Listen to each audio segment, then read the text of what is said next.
Once upon a time, in a small village near Carthage, Tennessee, there lived a young man named Bar Lasso. He lived with his parents and older sister.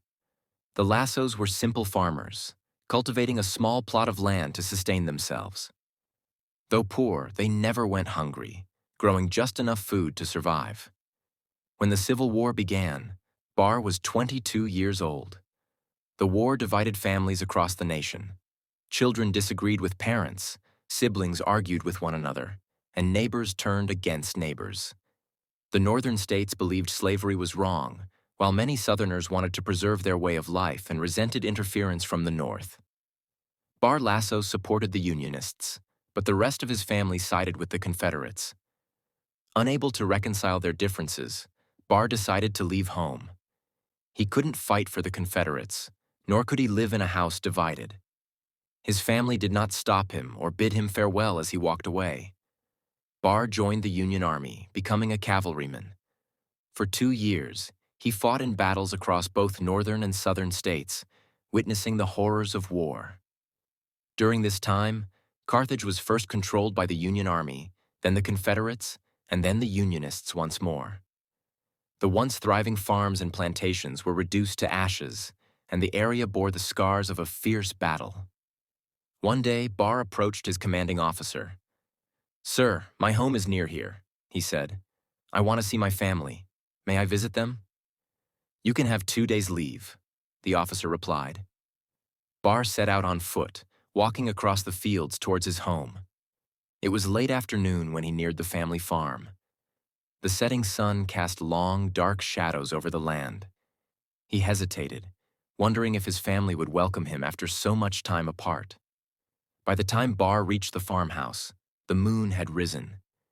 The house stood in darkness, its door ajar. He called out, "Father!" A man emerged from the shadows. It was his father. But his father said nothing. Without a word, he turned and walked back into the house.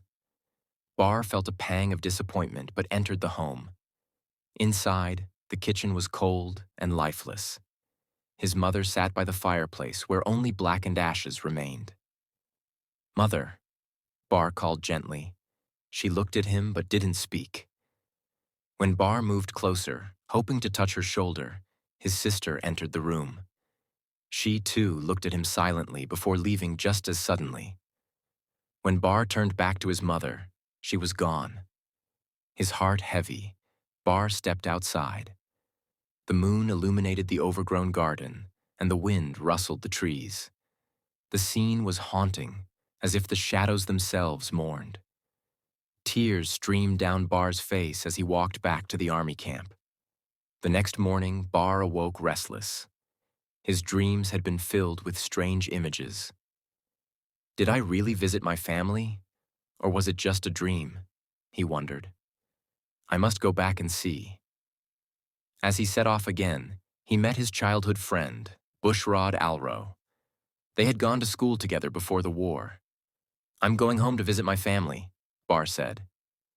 Bushrod's expression darkened, but he said nothing. As they walked together, Bar continued talking. "I know my family hasn't changed their minds about the war, but something feels different." Finally, Bushrod broke his silence. "There have been changes," he said grimly. "I'll go with you." When they reached the farm, Bar froze in shock. Where his house had stood, there were only broken walls and charred remains. Everything, doors, windows, furniture, was reduced to black ash. "I didn't know how to tell you," Bushrod said softly. "A year ago, a battle was fought here. Your house was hit by Union shells. There was a fire." "And my family?" Bar asked, his voice trembling. "They're in heaven now," Bushrod replied. "They were killed when the house was destroyed." Bar stared at the ruins, his heart breaking.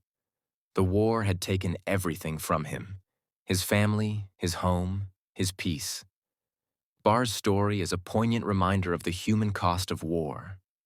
Families torn apart, homes destroyed, and lives changed forever. May we always strive for understanding and peace in a divided world.